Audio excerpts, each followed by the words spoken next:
Hello and welcome to today's special event, Paying the Inaction Tax, the Cost of Status Quo Security. Today's event is brought to you by Illumio and produced by Actual Tech Media. My name is David Davis, and I'm excited to be your moderator for today's event. Before we get started, we've got a little bit of housekeeping that we need to cover. First off, we want this to be a very educational event, so we encourage you to use the questions box there in the GoToWebinar control panel.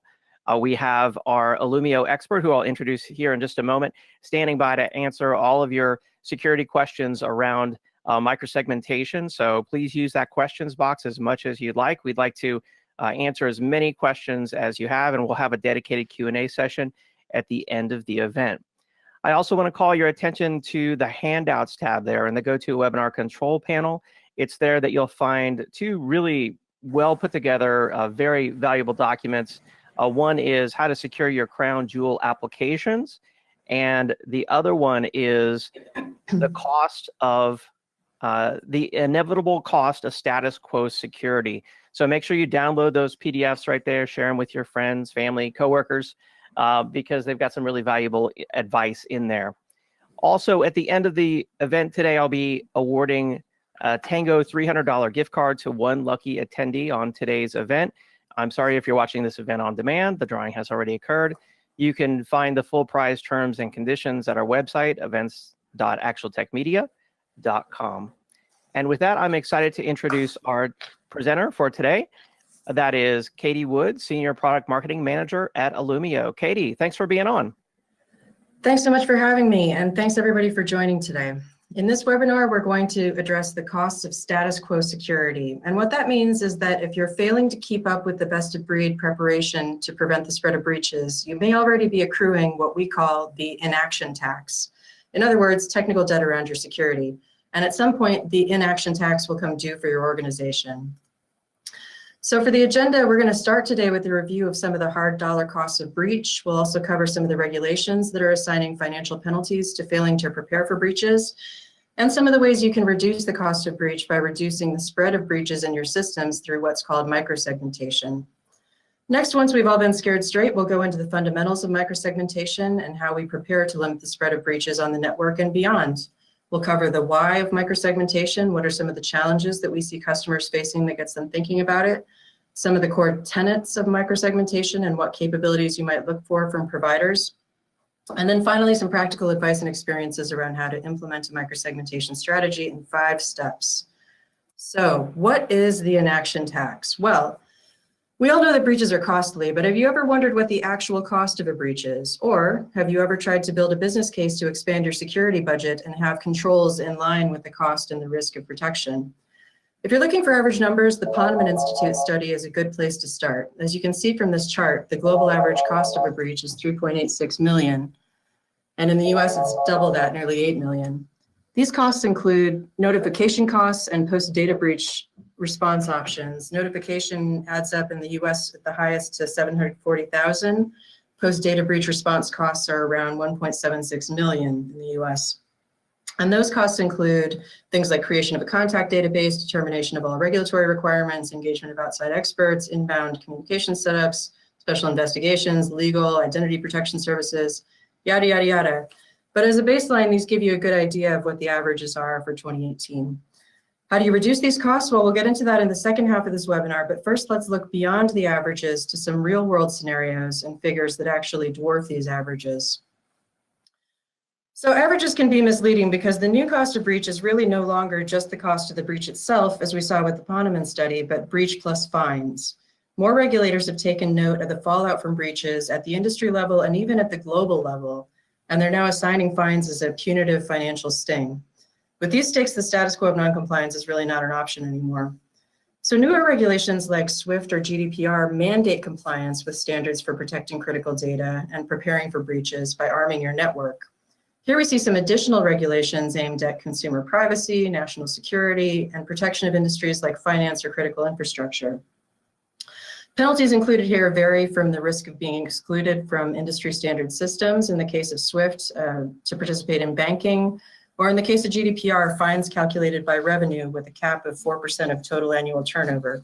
Although with GDPR, you could also be excluded from doing business with the EU and the UK, so that's a risk as well. We'll examine that in a second. The point is that by mandating compliance and assigning penalties, these regulatory bodies have recognized the significance of business critical and sensitive information to the functioning of the world, of global business. And they now require that corporations share the risk and the pain with joint responsibility. So if we look at the largest data breaches in the last decade, the costs are actually much more punitive than estimated averages from Ponemon. It was $7.8 million in the US for 2018, as we saw. In fact, these examples were all $100 million or more. And with GDPR under enforcement since May 25th, 2018, we can project how breach costs would be compounded by fines equal to 4% of annual revenue, as we said earlier. So on this slide, we see the breach cost in blue, what the actual breach cost was as reported, and then the maximum potential GDPR fine, what it could have been in orange. As you can see, for large businesses like Target, if their breach happened today, that could potentially go into the billions of dollars in GDPR fines.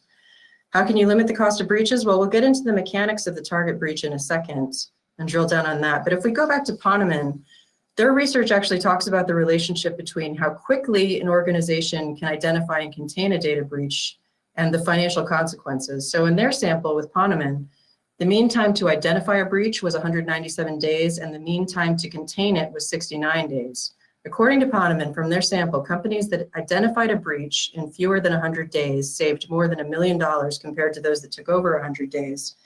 And similarly, companies that contained a breach in fewer 30 days saved over $1 million compared to those who took more than 30 days to resolve.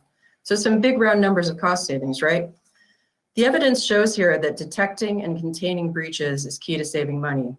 For the remainder of this presentation, we're going to talk about the mechanics of preventing the spread of breaches to reduce your costs, beyond detection and containment, to proactively segmenting off your systems behind the firewall to secure them so that bad actors can't get to your high-value assets. The upshot is that now, instead of merely protecting the perimeter, organizations have to protect crown jewel applications and high-value assets behind the firewall as well. For example, in a GDPR context, as on this slide, this could include any systems dealing with PII, personally identifiable information for employees or customers. Ring-fence those systems to prevent breaches spreading before you need to detect or contain them. And the way that we do this is through microsegmentation. So what is microsegmentation? Let's take a look at how the technology works to prevent the spread of breaches. If you think of your network as one of these submarines, the one on the left has a very strong perimeter, but no segmentation inside to separate different parts of the craft in case of the breach. If it is damaged by a torpedo, the whole thing goes down. If it's carrying ammunition that explodes internally, it's at risk that everything could go down. By comparison, the one on the right can potentially take on damage in any one given portion without compromising the rest of the craft, as you see in this animation. Its attack surface for any given breach is greatly reduced. If it is breached, whether internally or externally, only one compartment is damaged, and there's a greater likelihood that it will survive intact. Another way to think about it for those of you who travel a lot is like your hotel room. Many hotels now have security on your elevators for what floor you can go to. You need your card key swipe to get into the club, to get into the pool. Imagine if your security at the street level front door of the hotel was the only security you had, and once you were inside the Marriott, you could enter any floor, any room, access any safe. This is really the risk you're taking with a network without microsegmentation. There's nothing to limit the spread of breaches through lateral movement. So let's go back to the definition in an enterprise environment. Microsegmentation is a method of isolating and segmenting processes, workloads, applications, or entire environments. And the goal here is twofold. One, to control any communications in and out of the segment, and two, to contain the attack surface and area of compromise in the case of a breach. Reduce the attack surface, or the blast radius in our metaphor previously with the submarines. So in our case with Illumio, access works through something called whitelisting, or policy that only gives access to approved entities and denies anybody not approved, which is usually a much longer list. This default deny posture is aligned with NIST recommendations on access and also zero trust frameworks that have gained popularity in the last few years. The gist of it with zero trust, as is implied by the name, is that you don't consider anyone trusted automatically, whether they originate from inside your network or outside your network. You don't want to give access to anyone unless it's formally authorized. You specify who should have access. This posture also aligns with the age-old security principle of least privilege you might be familiar with, that people or workloads should only have access to systems where there's a legitimate business purpose, kind of a need-to-know basis.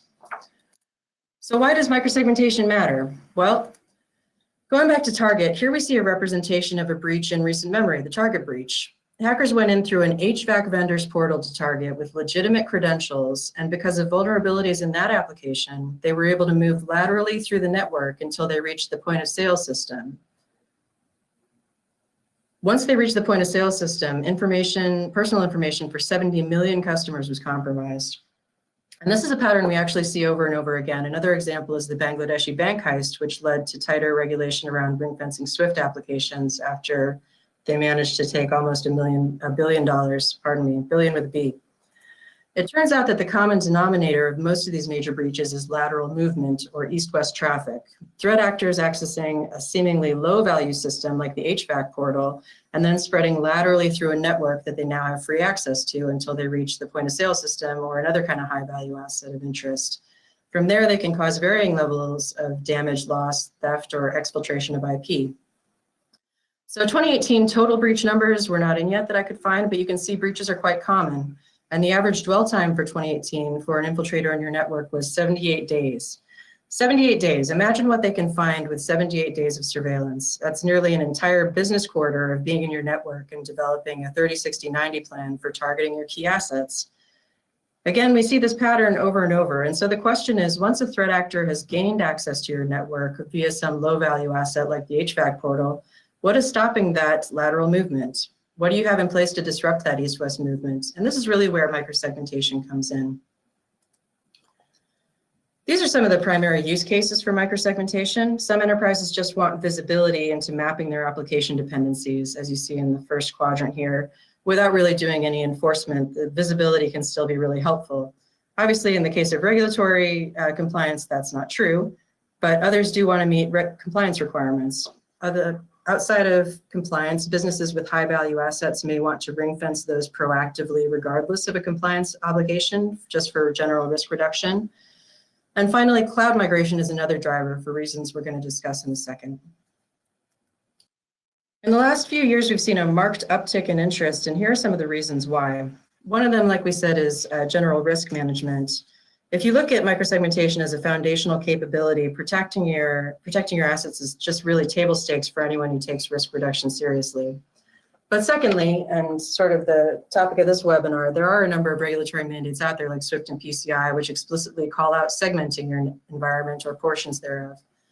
Sometimes these are global in nature, sometimes regional or country specific. Typically they're industry specific, as we stated, and typically they're centered around an application or a set of applications, your PCI environment or your SWIFT messaging system. As we discussed earlier, this is a massive, massive driver. Again, the end goal is the same, risk mitigation, but rather than leaving it to chance, the supervisory bodies are mandating these controls. And bear in mind, this can trickle down to third parties as well, as we've seen with GDPR. Some of you may have gotten a lot of notifications about third parties around May 2018 when that was going into enforcement. I know I did. So that's great. There's a compliance mandate. So what's the issue? What is the challenge? Well, solving for the lateral movement problem is easier said than done. The number of vectors and routes and pathways to get to the target system is huge and growing exponentially. The fact is that with the growth of cloud, our IT environments have become massively overconnected. On this slide, what we're looking at is a view into a typical enterprise with roughly 100 workloads. The red and green lines here represent interactions or flows of communications between the workloads. Sometimes that could be intra-app communications between tiers or microservices. Sometimes that represents inter-application communications, upstream and downstream apps. We estimate that for this 100 workload environment, we're looking at about 200,000 flows right now. So the reason we have this problem is that environments look like this. They're massively connected and in fact overconnected. And the irony of the last decade is that all of the innovations the enterprise has driven, data center consolidation, the move to the cloud, the rise of dynamic environments like virtualization, containers, all of these actually sort of exacerbate these challenges. One, our environments are more complex than ever before, making it easier for intruders to hide. And two, they're more interconnected than ever before, meaning they have plenty of juicy systems and data to access while they're inside. Why are the environments so complex? Well, we touched on this, but where are all the red and green strings coming from? Some of the workloads we saw in the red and green yarn ball may be static in nature. They may be running on bare metal or on long-lived server instances. But you can imagine that with the disintegration of monolithic apps into microservices, or with the ease with which you can spin up and spin down workloads in public clouds, essentially ephemeral workloads, the picture is getting a lot more dynamic, as we see in the first figure. Secondly, environments are heterogeneous. We've got bare metal, we've got virtualization, we've got containers, a lot of brownfield in addition to greenfield. Third, workloads are distributed globally across data centers. And finally, throw in hybrid and multi-cloud for good measure, which becomes more and more prevalent as corporations are making this massive shift to the cloud and don't want to deal with vendor lock-in. How does segmentation work? Well, segmentation has been around for as long as we've been connecting networks together. It's not really new, but it started out with these routers that we placed at the edge called perimeter firewalls. These segmented the inside from the outside. From there, it progressed to creating a DMZ using the firewall sandwich, where you had trusted, semi-trusted, and untrusted environments.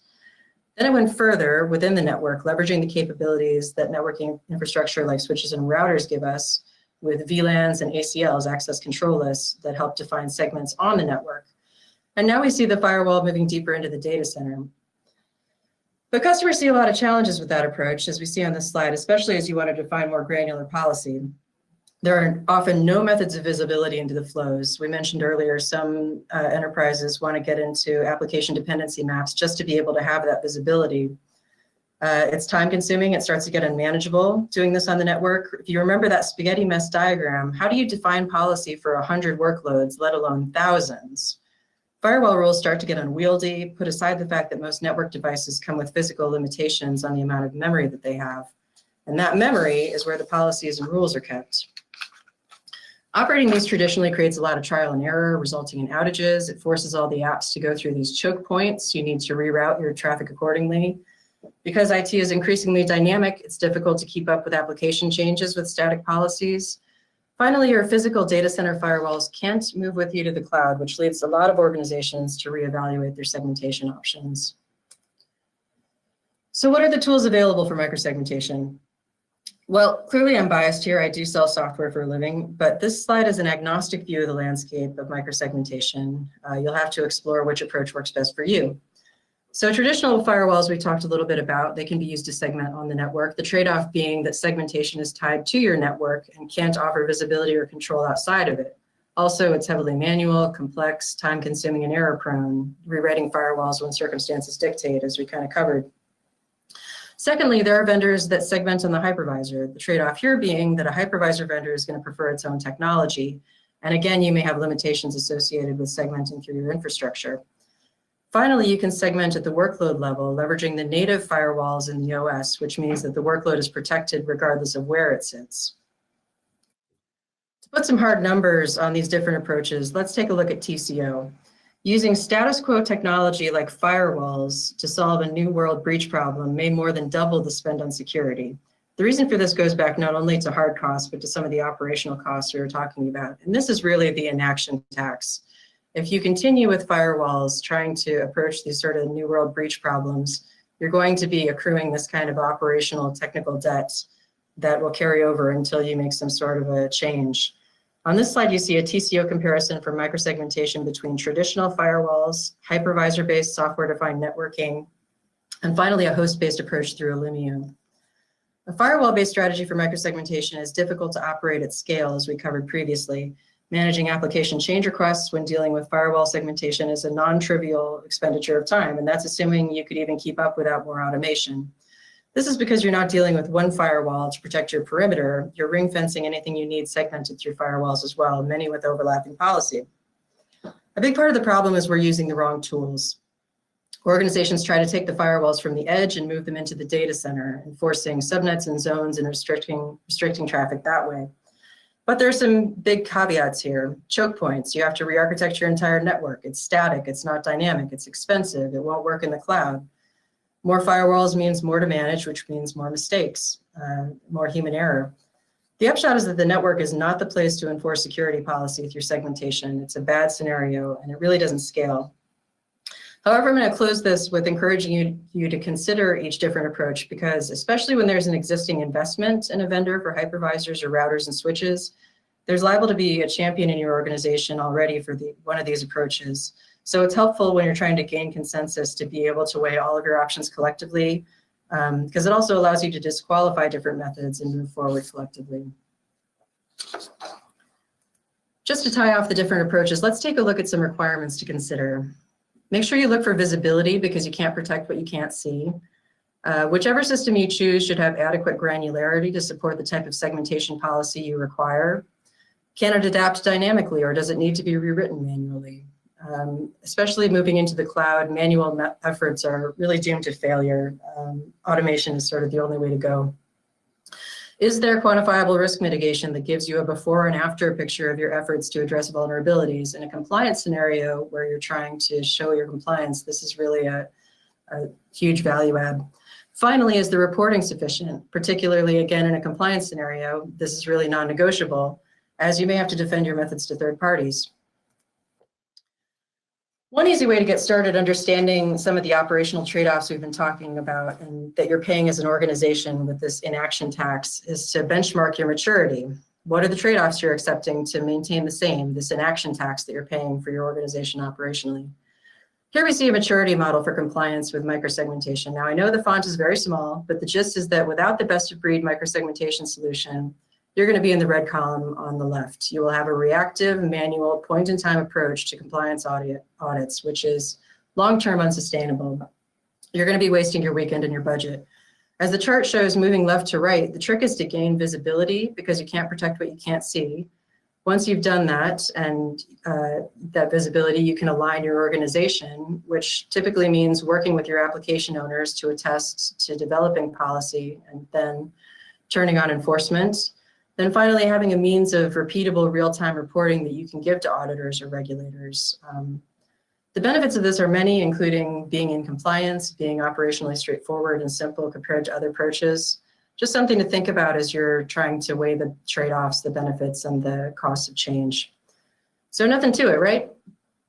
What are the principles of microsegmentation? How do you guarantee the success of your project? Well, we've gone over some of the pros and cons of various approaches. Here are some more considerations when choosing a technology.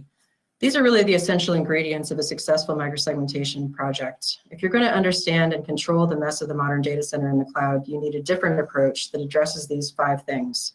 1, support for all environments and platforms with consistency. 2, application-centric visibility, protecting the applications, not the network. 3, centralized policy creation and management, not having 5 different solutions to manage your hybrid multi-cloud.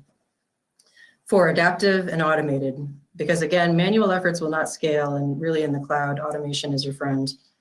And lastly, customizable granularity. The objective of these is that given how heterogeneous our environments are now, hybrid, multi-cloud, virtualized, bare metal, the point is to support all of the environments that you're in, as well as ones you're going to be in going forward. A little future-proofing here really pays off in dividends.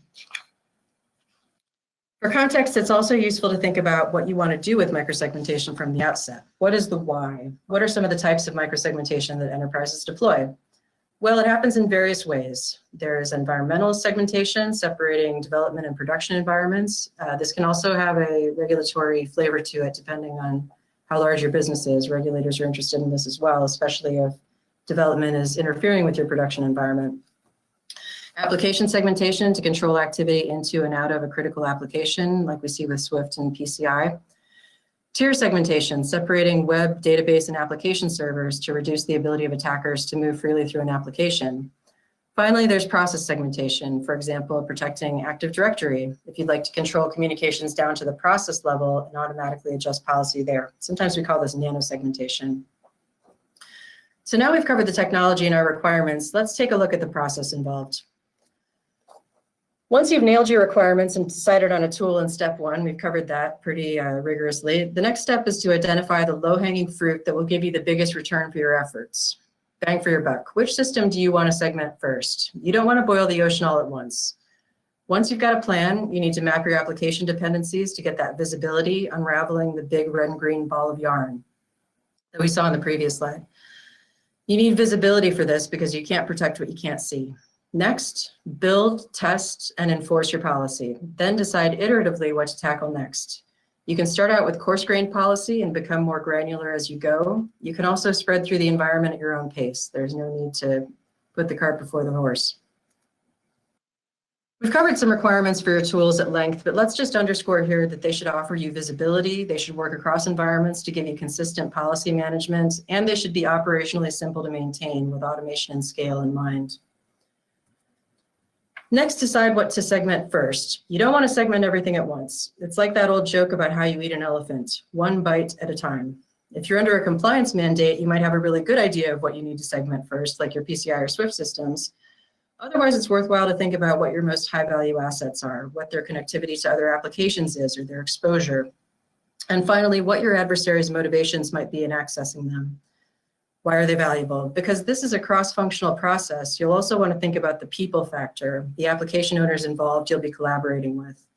NIST can be a good framework for determining your collective priorities. The NIST cybersecurity framework was developed for critical infrastructure, but it's now used by a variety of businesses to kind of calculate the risk of controls that they need to support it. If there aren't any low-hanging fruit immediately apparent, NIST is a good way to A, have a decision-making tool that you can use with your stakeholders, and B, defend your framework if you ever need to a third party. We followed NIST. So next you want to start to map your environment so that you can start deriving order from chaos. This is what that big ball of red and green yarn looks like once you've unraveled it. I want to be able to see what policies I might put in place based on historical flows that I've observed. How will that policy affect the pathways and vectors? Is it doing what I expected? All of this feeds into the next phase. So next you want to model what-if scenarios to test those policies before jumping right into enforcement. This is the best way to make sure you will run a successful segmentation initiative and you won't break anything. Very important, zero downtime, right? Now, the purpose of this fifth step is to reinforce that this is an iterative approach. Treat this like a risk management exercise, and that is with most things in life, the 80-20 rule and the law of diminishing returns applies here also. Your efforts should match the results you're planning to get. Also note that microsegmenting everything with full enforcement may not be the end goal. As we saw earlier, sometimes having visibility is enough with some systems without enforcing, depending on the goals of the organization. Clearly not in a compliance scenario, but again, depends on the goals of the organization. So to sum up, here are some best practices to make sure you have a successful microsegmentation project. Start with visibility, can't protect what you can't see. Test policy before enforcing, zero downtime. Segment in phases, don't eat the elephant in one bite. Build partnerships between security, infrastructure, and application teams, particularly in selecting a solution. And finally, work with an internal champion who can drive the project. Whether it's visibility to understand what to microsegment, or you already know and you want to test policies, or you have policies in place and you want to identify violations, microsegmentation is a critical piece of your security posture for preventing the spread and impact of breaches, as well as reducing costs associated with breach and making sure your company isn't paying this inaction tax. Thanks very much for your time today. I hope it's been helpful. Great presentation, Katie. I learned a lot about microsegmentation and the high cost of the inaction tax and status quo security. So thank you very much. Let's see, before we jump into our question and answer session here, I want to announce today's prize winner for the $300 Amazon gift card. That is Anthony Terry of California. Congratulations. We'll reach out to deliver that gift card. And with that, I want to encourage everyone out in the audience to submit your questions now. Get your questions in for the Q&A session. Katie is here to answer all your questions about microsegmentation. So let's kick it off. Let's see, first question I have here is, obviously this person is concerned about the cost of security at their organization. They think the management is already spending too much. Do you have any advice on how they can get their organization on board when it comes to investing in security? That's really the gist of this presentation, doing less with more. It's something we're all being asked to do. I have a friend who heads up compliance at a large manufacturer who actually walks around with some handcuffs on his belt loop, like the new sheriff in town. And he twirls them around on his finger to make a jingling noise, kind of for dramatic effect. And it sounds funny, but it's no joke. The consequences of breaking some of these regulations can even be jail time. But for microsegmentation, maybe a less dramatic way, if you don't have a flair for the dramatic, is to take the time to map out your environment and show your stakeholders what you need, then compare the TCO of doing it different ways, as we did in the earlier slide with firewalls and software-defined networking, against a host-based approach. If you want to map out your application dependencies to understand your environment better, you can take a product like Illumio, install the agent, and show exactly what your application dependencies are. We actually have a free trial at illumio.com that lets you view application dependency maps for 30 days. You can model security policies, learn how microsegmentation can prevent the spread of breaches in your environment. This visibility, even to building a business case to get more budget in order to kind of do the right thing compliance-wise, this visibility is really key. The principle of show, don't tell. It helps your stakeholders kind of have a common vision and gain alignment on what you need to do. And as I've kind of repeated myself with, you can't protect what you can't see. Yeah, great point. I mean, I know when I was an IT manager, we went through a disaster recovery planning process, and that was the first time I felt like I was somewhat, illuminated, as you all use the term, into the insight into the application dependencies, because before that, we really didn't understand how interdependent all these different applications were. And so, yeah, I can see where that in itself, even if you aren't immediately interested in flipping on the microsegmentation switch, that in itself, understanding the application dependencies and the complexities, of your environment and the applications you're running, can help you to, do much better in whether it's disaster recovery or securing your infrastructure. So let's see. It's a big challenge. It is a big challenge, especially in medium and large companies with many different applications. Second question here, they're asking about what are some of the largest microsegmentation deployments, and is there a minimum or a maximum number of workloads that you can run? Well, there's not a minimum. In fact, some companies, as I mentioned, are just looking into visibility for their application dependencies and vulnerabilities without enforcing. So you can go that route. In terms of an upper limit, some of the largest organizations in the world, the Global 100, the Fortune 10, these companies have mandates by regulators to segment their systems. So you can imagine there's pretty large global reach and scale. Anecdotally, with the supercluster launch here at Illumio, we've seen hundreds of thousands of workloads. A host-based approach that's infrastructure agnostic can scale more easily into the hundreds of thousands because of some of the trade-offs we discussed earlier. Once you decouple security from your network, you get a lot more scalability. So would you say there's not really a minimum number of applications to have in your data center where you don't need microsegmentation? I mean, is it safe to say that any company of just about any size needs better protection in the soft GUI center of their network, as they call it? Is that fair? Is that what they call it? I like that. Yeah, no, I mean, some companies don't have it. If you don't have a compliance mandate, maybe you see it as a nice to have. But the fact is, I think pretty much all of us have a compliance mandate at this point, unless you're not handling any European customers or employees, you have a mandate to handle their PII well. And one of the best practices for that is really segmenting off any systems that have it. Okay, good advice. Another question here is Illumio deployed as hardware or software?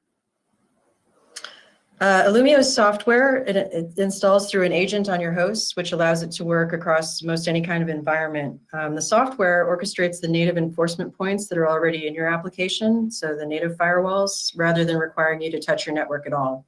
Easy deployment is actually one of our main selling points compared to working with microsegmentation that's through your infrastructure or on the network. I like that. Yeah, so many security solutions I see are, yet another box to deploy in the data center. So anytime it can be software and just quickly and easily deployed, just makes things so much easier. And then what about requirements for the host? Does it work on Linux or Windows, or what are the requirements there? Sure, it works on all of those. We have customers running it in all kinds of environments. So especially with host-based approaches like this that are software-based, it's a lot more versatile. Okay. And then as companies move, maybe some applications into a hybrid cloud, maybe some web-facing cloud-native apps to point customers to, in the public cloud, can Illumio help in that kind of scenario as well to secure those applications? Absolutely. We work with public cloud, private cloud. We're coming out with DNS enabled, so you can go from a domain name to work on platform as a service. And cloud is really one of the drivers of why people choose a host-based approach like Illumio, because the fact is that if you're segmenting with firewalls on your network, you're not going to have that visibility into the cloud. So you won't be able to create a policy that you can enforce consistently. And a lot of companies end up with, no joke, 5 different segmentation solutions. And as you can imagine, coordinating those to have any kind of consistency is really challenging, if not impossible. Absolutely, yeah. That sounds really, really challenging. So let's see, another question here. They're asking, does Illumio replace existing hardware-based firewalls at the perimeter, or does it augment those firewalls? Illumio augments those. You do not want to get rid of your perimeter firewalls. It's kind of, if you think of Illumio with the hotel allegory that I was using earlier, we can make sure that your entire hotel is segmented off, that you have a safe and you have a room and you need your key to get access to your floor and the club and the pool. But that doesn't mean that you want to leave the front door unlocked. You still absolutely need your perimeter firewalls. Okay, I like that comparison there with the hotel. You definitely want to keep your hotel room locked and all the hotel rooms locked, and that's kind of like microsegmentation. So let's see, another question, is there a way to test microsegmentation before enabling it and blocking traffic? I know that's always been a challenge when people talk about, enabling host-based firewalls is, well, which ports do I open? How does that work with Illumio? Yes, one of the big benefits of Illumio is that that's already been engineered into our process. It's not something that you and your team have to take on, but when you have the application dependency map, you're able to see how all of the different applications are communicating with each other. You can create policy with natural language, test it, and see if anything is blocked or there's anything you need to adjust before you enforce it. Because if you go straight into enforcement, there is a greater danger of breaking things, and that means downtime. And of course, that's unacceptable to any business. So absolutely test before enforcement, and Illumio sort of bakes that in to make your life a little bit easier. Excellent, excellent. Well, it looks like that's all the questions we have right now in the queue. I think we've covered everything. A really great presentation on microsegmentation. Before we go, can you advance to that next slide that talks about the test drive for a moment? Yeah, excellent.